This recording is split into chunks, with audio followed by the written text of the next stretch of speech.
My daughter has really enjoyed seeing all this happen. Everywhere she goes, she's like, my mom is Cinderella. You should look it up.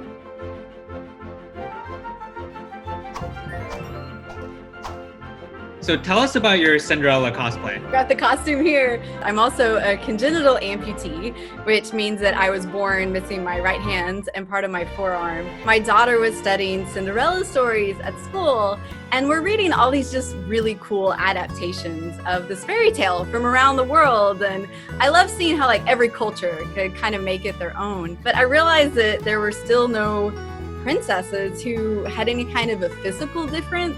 And, you know, that's a character that would have been really meaningful to me when I was a little girl, to have someone that I could really relate to and look up to. I knew that it had to be just perfect because it's literally supposed to be made by magic. I just had this idea of Cinderella kind of trading out her glass slippers and having a glass arm instead. Oh, yes. I have the glass arm here. Oh, that's so cool. So I'd actually finished the costume several months before I ever showed the pictures.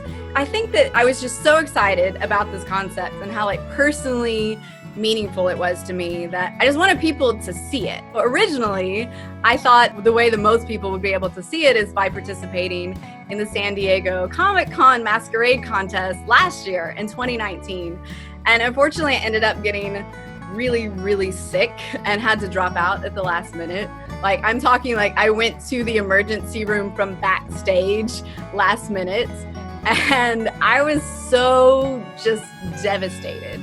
I think I was just so discouraged that I didn't even want to like really share the pictures. And so then a couple months later, one of my friends was telling me about this little girl that's on her daughter's soccer team who also has a limb difference like mine.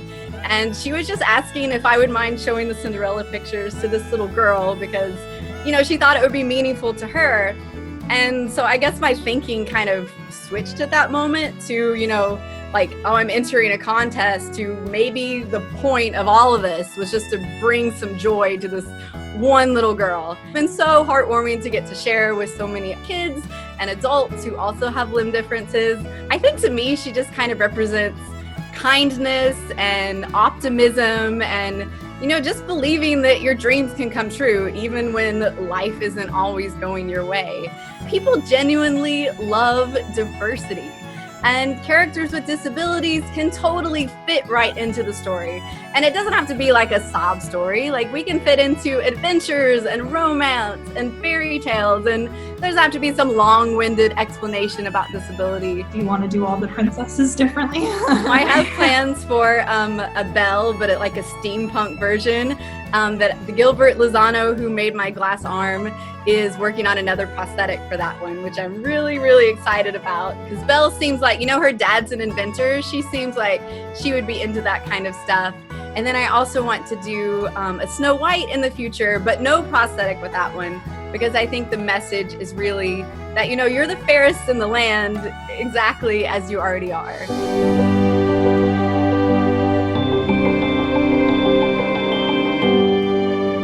It's great to be diverse and to love yourself and to just embrace who you are and run with it.